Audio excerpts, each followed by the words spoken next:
Morning and welcome to Morning Java. I'm Dale Lally here with Dave Molinari, and we're, of course, brought to you by our friends at Get Go Cafe and Markets, where you can get a 7-inch sub this month for $4.99. Dave, I don't know if you've taken advantage of that, but hey, everywhere's, I guess, getting your food to go now is the new norm. Yeah, it certainly seems to be. At least it's the new norm. How long it will remain the norm, I guess we don't know. But there's like so many other things about this pandemic. Speaking of that, we're inching perhaps closer to sports returning here in the United States. Over the weekend, we saw NASCAR return without fans in the seats. Of course, racing much different than than actual participant sports. Where you have teams on a field. I mean, to me, NASCAR is like going and driving on the Parkway. I'll sit and watch a NASCAR race, but it's the same thing. I'm driving in my car. They're driving in their car. Nobody sits and watches me either. But I think the Parkway can be a little more hazardous than there's that too. Yeah, track. But those guys are a little more skilled drivers than many of the people out there. But Dave, I'm just wondering if the NHL does come back without fans in the seats, or if we see one of these things where they go to a pod system or whatever it may be. What do you think the fallout will be in terms of how does that affect teams in terms of the on-ice prospect or their on-ice product? I think some teams will be more affected by the absence of fans. I mean, that would be the major impact of the scenarios that are being kicked around now. The one constant seems to be that there won't be people in the seats. Some places, I think the crowd has more of an impact than others. I think at least where the Penguins are concerned, games in Philadelphia and Washington and Nassau Coliseum when they're playing the Islanders as opposed to doing it in Brooklyn, I think those places the fans can really have a significant impact, mostly on the home team, more so than on the visitors. But I don't think that PPG Paints Arena, under most circumstances, has quite the charged atmosphere that those other places do. So I guess the real bottom line here would be that if the NHL does come back and does play games in neutral sites, that the Penguins might not miss home ice as much as some of the other clubs could. Yeah, I see that kind of the same thing happening with the Steelers. I think one of the things that if you look at their schedule this year, a lot of 1:00 games. The only night game at Heinz Field, I believe, is the Thanksgiving game against the Ravens. And that would have been one of the few in which you look at and say the crowd could really make a difference. Night game at Heinz Field on a holiday where everybody's had all day long to get ready for the festivities. Some of the loudest games that have taken place at that stadium have been Ravens games. When you can physically feel the stands rocking and those kind of things. By and large, the Steelers, I think, benefit more on the road from having their fans there.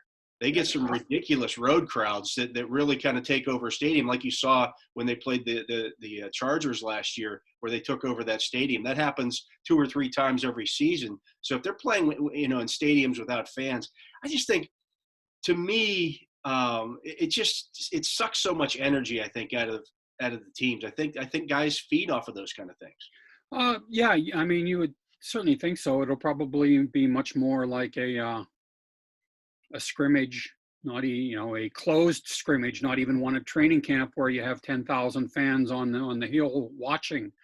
Yeah, I mean, I have to believe that players do feed off the energy.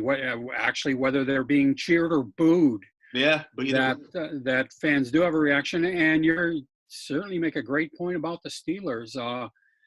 You wonder if it's more deflating for teams like the Chargers when Steeler fans take over their facility than it actually is uplifting for the Steelers. But it's hard to believe that doesn't have an impact on the participants. So, Dave, between the two of us, we've got over 50 years of covering professional sports. And I'm just wondering about your thoughts on changes, possible or potential changes, what that's going to look like moving forward, and whether you think changes will be permanent. I mean, I can't imagine situations where after a game we're not allowed to go in the locker room and talk to guys, or we have to do interviews with players in situations like this on Zoom.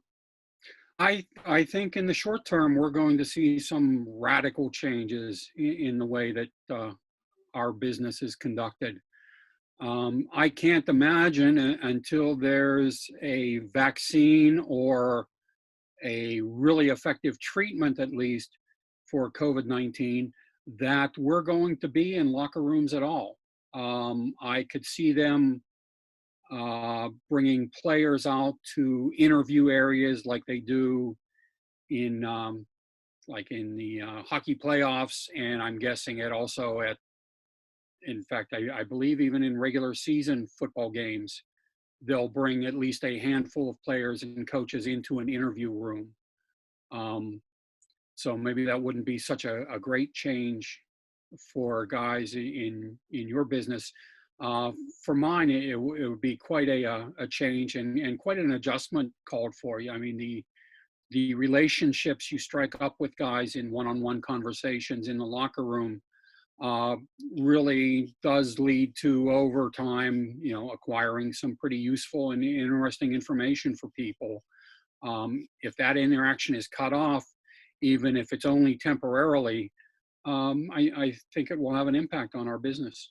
Yeah, I agree completely, and I know exactly what you're talking about. It's those, you know, the one-on-one stuff, or even if it's just maybe one guy with two reporters or whatever it would be. They just have a higher comfort level, as opposed to when you put them at a podium. I know what you're talking about.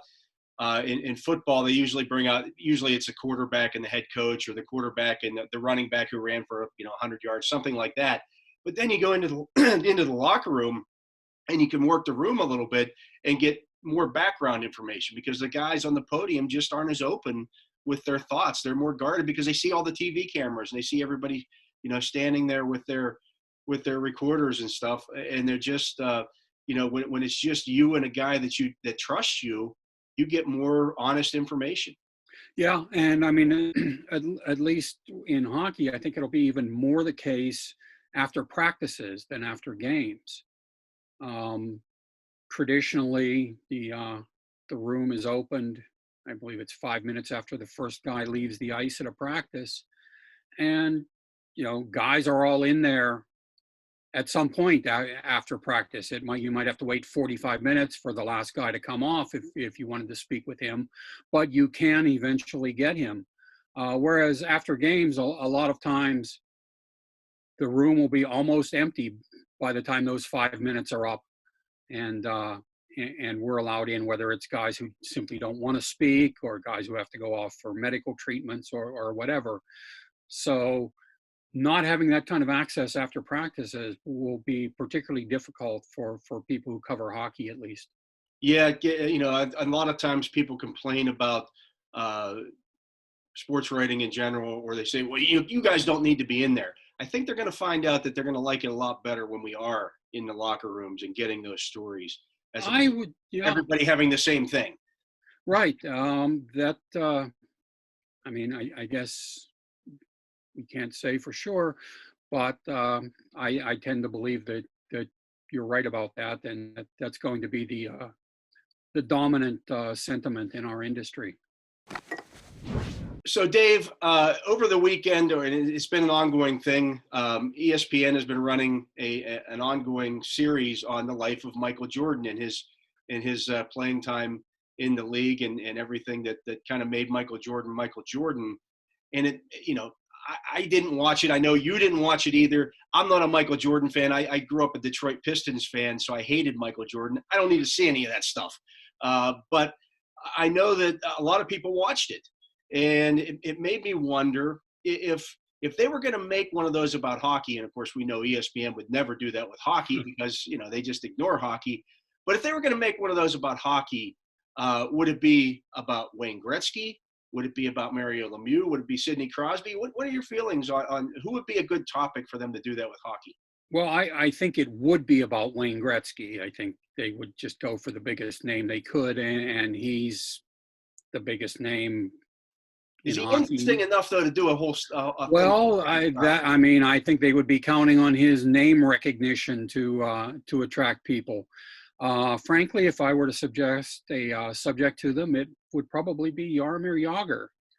Um, from the time he left Czechoslovakia, um, when people weren't certain that he would be able to get out, or that when he would be able to get out, uh, through the career that goes on to this day. He's Yeah, they back have to in the kind of Czech wait for him to Republic. stop.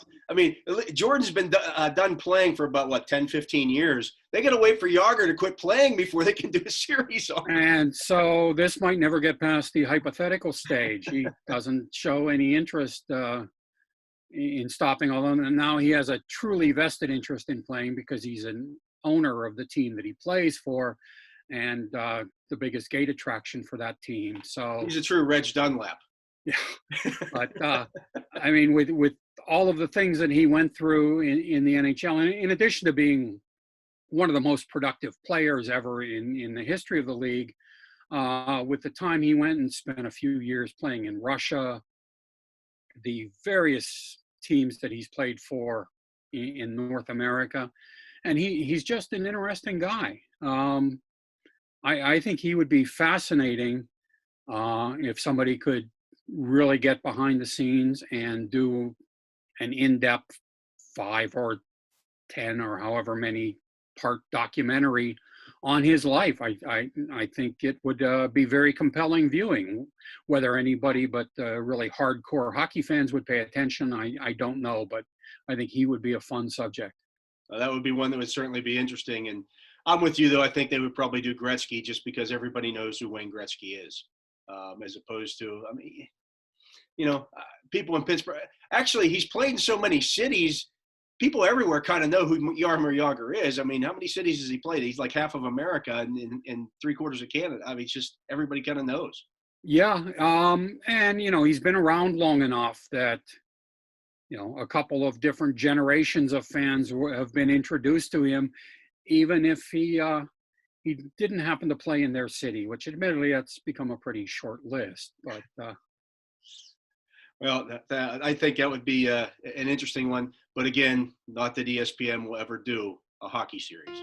No, I don't think so.